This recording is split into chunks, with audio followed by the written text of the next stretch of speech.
It's your boy, Sergeant Hooked on Heroes, doing another little on-the-go review, so I felt like it, I don't know, for Kamen Rider Geats, our premiere of Kamen Rider Geats, the first episode.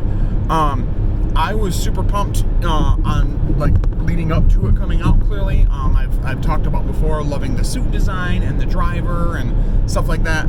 I meant to do, like, a video about, like, how I felt going into it, but, kind of sum it up here.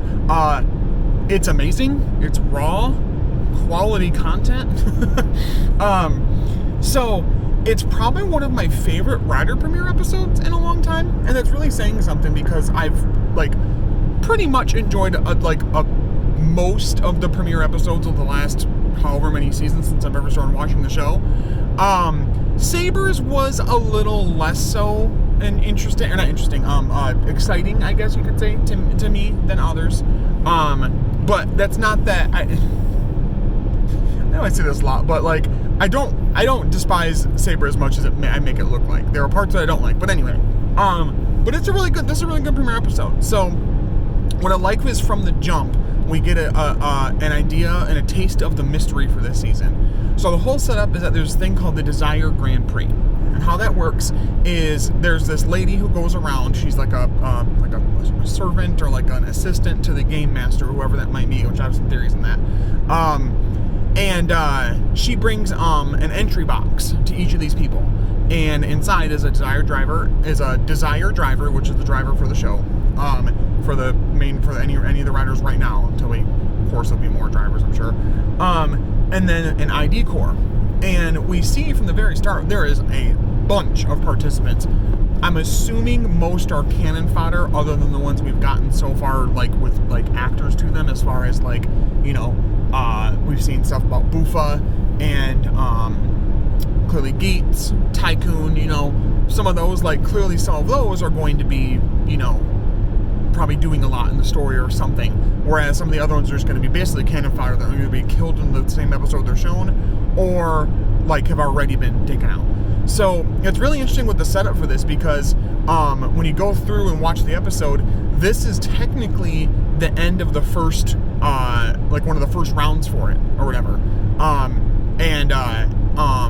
The second round is going to be starting next episode. So it's really interesting to see, like, it poses a lot of questions about, like, how long has this been going on? There's a lot with Ace, when we're introduced to Ace, our protagonist, as far as, like, things about him, character-wise. Like, how long has he been doing it?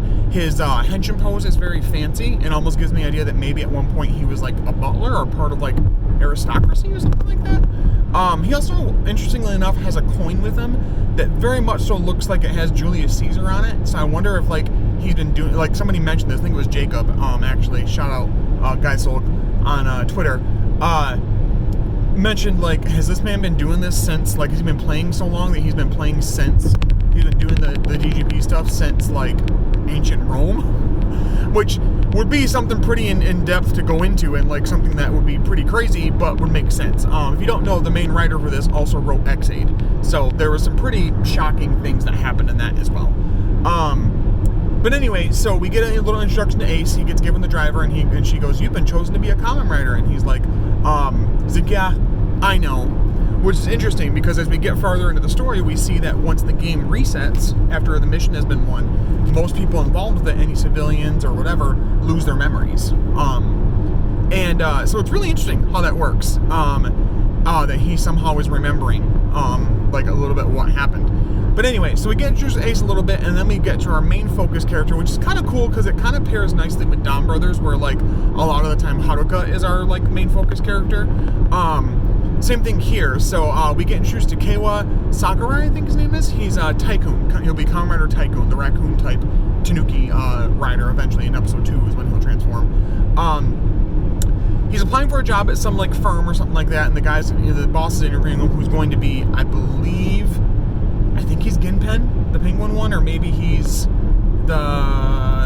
Mary, one of the two. Anyway, he will be. We haven't seen him do this yet, but the boss is interviewing him, and he's like, you know, why do you want this job? And Keiwa basically right from the bat is like, I'm a really good person, and I want world peace. And everybody's like, cool, dude. Like, everybody else is looking at him like, right. Like, not to say that's a bad thing to want world peace, but it's like he has nothing to follow it up with. He's very young. He's in college. Like, he's just basically starting out his life.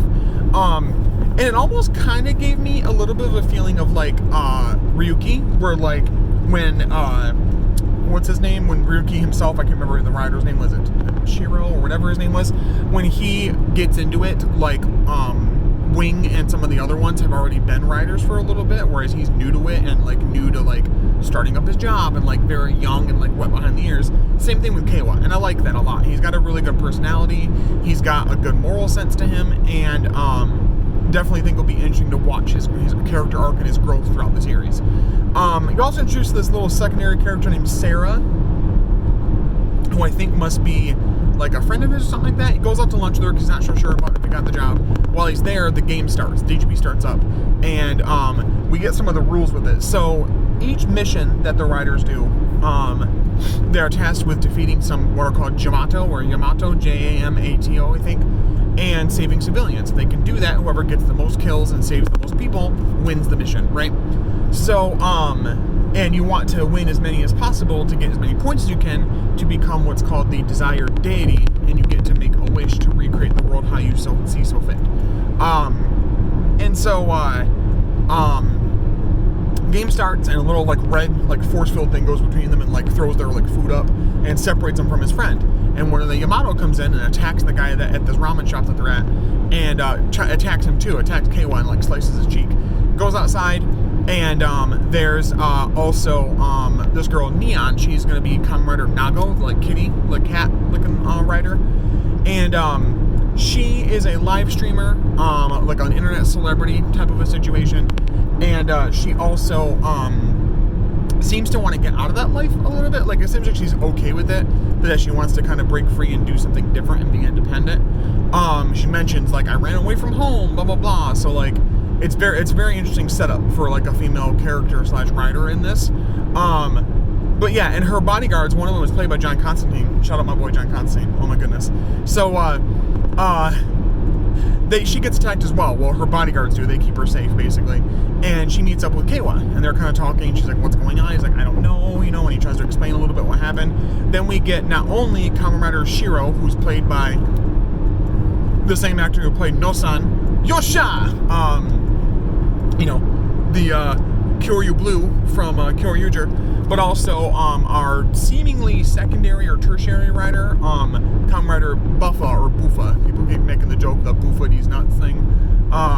Awesome suit, the zombie buckle on it, along with the purple scheme of him. The color scheme is amazing. I love how it looks. Shiro looks okay, but we'll get to that in a minute. So they fight off the Yamato a little bit, and the people are able to get away. And they get to this rooftop, and they you know, untransform, demorph, dehension, whatever you want to say. And Shiro's making sure the people are okay. You know, Keiwa and Neon. And here comes Buffa, and I don't know his like civilian name. I'll have to look that up. But he's like, you sure about that? And Shiro's like, what do you mean? He's like, well, because he mentions he's a firefighter and he wants to like help people. He's like, you sure about that? He's like, what do you mean? He's like, well, aren't you just as, you know, self-centered and self-serving as the rest of us competing in this? Don't you have some desire? Like, don't act like you're any better than anyone else in this competition. So I like that kind of difference here in the show, that it's going to be riding the line between morality of, are they doing this just to get their wish, or are they doing this to have the power to help people, you know, and kind of serving both angles, I guess you could say. And it kind of makes them think for a little bit. Well, they also mentioned that the world's ending, and Kay was like, what? On top of everything else, like, what's going on? What's a Kamen Rider? And also the world's ending? Like, what's going on? This giant, like, CG, like, castle thing with a bunch of tentacles and stuff. Looked like Cthulhu had a good time with, like a Japanese feudal castle or something. And that was the baby that was spawned. And it's attacking and stuff. Well, Shiro tries to transform, gets whacked by one of the tentacles and dies. His, like, ID core shatters, and he dies. So, really interesting. I think that's a record for a rider getting introduced and being murdered that quickly into an episode. He had, like, 2 or 3 minutes of screen time before he was just dead. So, anyway, he gets taken out, he gets murked, and Buffa leaves, and Neon falls from the, like, tower, because they get, like, the skyscraper they're in, they both fall. And I think Buffa saves, Keiwa, and here comes Ace on the bike. So he goes to get into the mission, and he uses the boost buckle to create the Boost Striker, his bike for the season, which I may see more of. I don't know. There was quite a few bike scenes in this episode, so I'm thinking maybe it's possible, but there is that thing in Japan where, because they tried to link the fact that motorcycles are used by the Yakuza, they don't get to, like, they've outlawed motorcycles for the most part, so when Kamen Rider needs to use those, it's very difficult and it's very limited in how they can do it. Compare something like recent Any seasons to like Kuga, where like Kuga was literally using his bike in fight scenes, you know what I mean? So he comes through in a really cool scene on the Boost Striker, saves Neon, brings her down, and she's down there with Keiwa, and he's like, what's going on? And he tries to explain a little bit, like, hey, you guys need to, stay back, I'll handle this, blah, blah, blah. And he's like, the world is ending, and Keiwa keeps saying, like, how is that possible? Like, I haven't even gotten a chance to do anything. I want to be able to put some good back into the world. I'm not even gotten a chance to do that yet. And he's like, he tells him, it was really cool. He says, I'll destroy this world so you have the chance to do something different next time. I think it was kind of cool, or you have the chance to do that next time, or something like that. I thought that was kind of cool and mysterious. Again, I'm really like super, super, super immersed right now in the world and how this all works out, and like how many times the world has been reset by the DGP, and what's like Ace's backstory and how does he remember things? Why is he even like a part of it at all when he seems to be like so good at it that he just wipes the floor with everybody? So yeah, there's a lot of possibilities and things that could be going on here, but we get our first henshin sequence. Interestingly enough, the belt doesn't really have a jingle. Like, it kind of does, but not like a traditional jingle like we're used to, like the "Come on, Rex" from Revice or anything like that. So they have their main entry form, which is the black suit with the helmet, right? Then when they put in what's called a raise or boost buckle, then that, or razor armed buckle, whatever it is, onto the driver, that gives them different armor sets for their top half and their bottom half. So Geats' main form is Magnum Boost, right? So he uses Magnum, transforms. It's kind of cool because he does this whole like fancy arm movement thing. He's like henshin, and it very much gave me the idea that like maybe he comes from like aristocracy or something, or like maybe he used to be a butler. There's also this other character he's talking to that presumably is the game master that seems pretty fancy too, so I'm not sure where that's going exactly. But he transforms, he fights a little bit, fights some of the Yamato with a gun, no sword, finally. We finally have a main rider that is fighting with, kung fu, martial arts, yes, but a gun. It's super cool. And it is really good, really bombastic action. All over the place, super good stunts. There's CG and stuff in there a little bit, but it's some really good practical effects and some awesome stunt choreography. So he kicks the ass of a bunch of the monsters, and then we also get some scenes with Bufa going through and fighting someone with his big chainsaw, purple chainsaw zombie sword thing, which is really cool that it's zombie is the like buckle he's using, and that the weapon for it is chainsaw, like Evil Dead. Also gives me some ideas of who's behind this. Because of who the head writer is. Anyway, so he does that, and then he also fights, later on he gets because he has the boost buckle, right? Puts that on, and then he's just boost Magnum, right? Well, we get the secondary thing the driver can do, where when you put, in the two sides of the driver, two buckles in, you can also press the middle of it, like the top part, like if this is the driver, like right here on the top of it, and it kind of does like the Geo thing where you can spin it around, and it swaps it so that instead of having boost on the top, you have boost on legs and gun up top, or vice versa. So it gives a lot of different combinations you could do.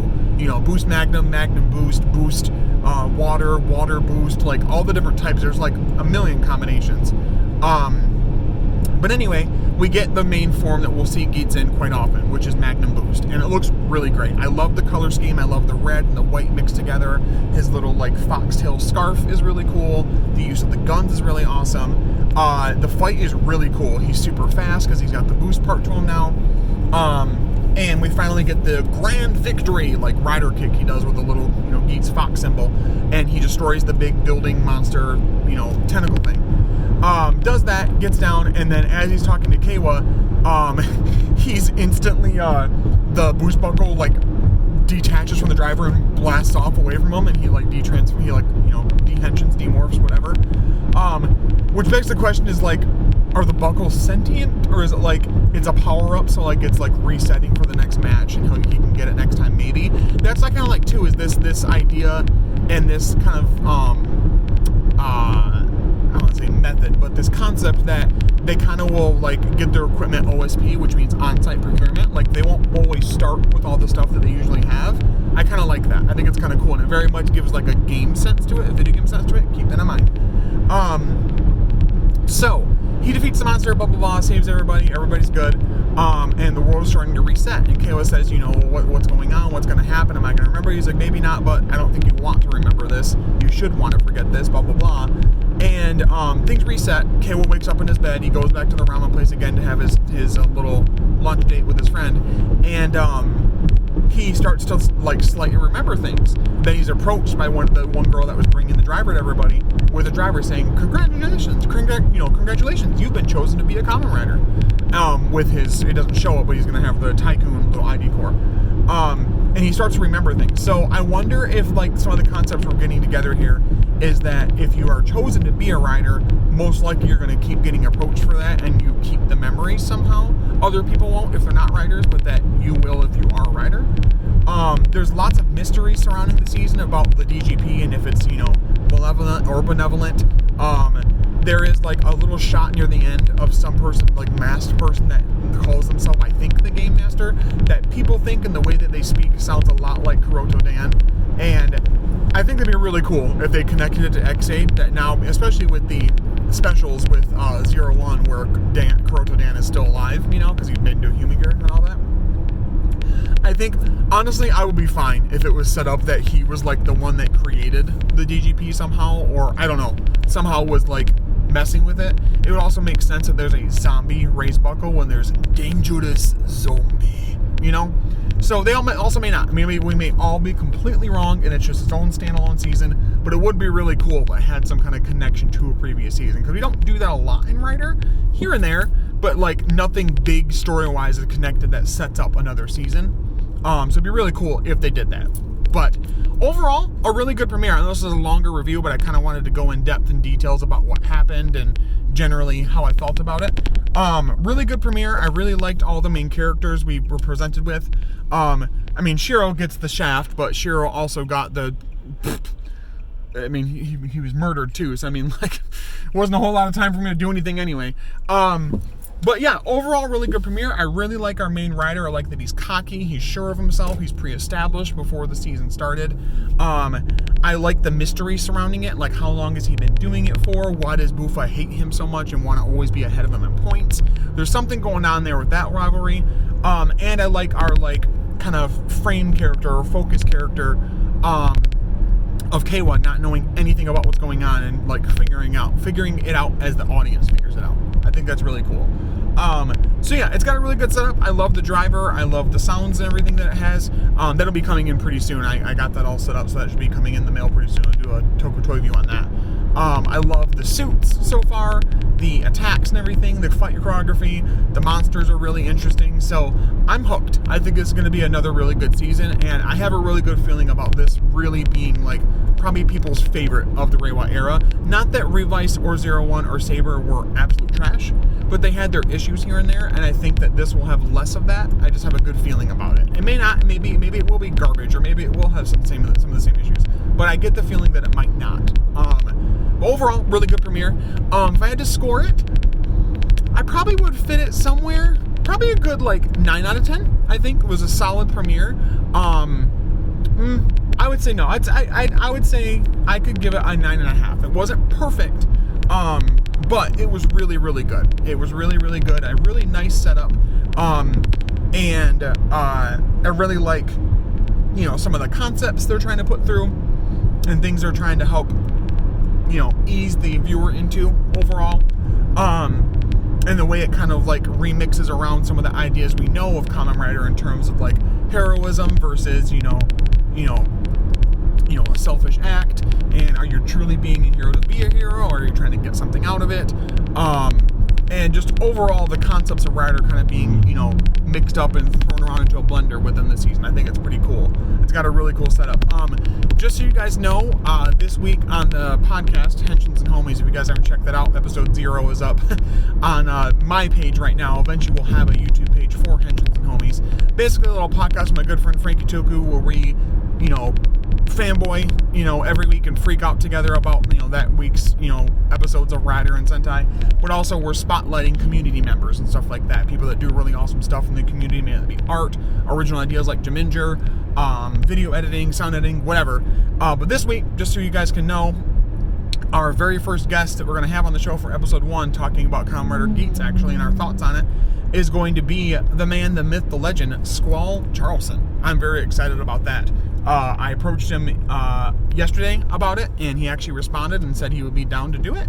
So we got things set up and rolling, and that'll be on Thursday. So it should be Thursdays at like 7:30 or so-ish Eastern Standard Time, so whatever that might be converted for your time zone. So check out the podcast on Thursday. I'll be sending out links over social media through Twitter and wherever else I can. And let me know what you guys think. It'll be me, Frankie Toku, and Mr. Squall himself talking about Geats, and then also talking about our own personal favorite seasons of Rider that we've seen and stuff of that nature. But yeah, let me know in the comments what you guys think of this week's episode for the premiere of Geats.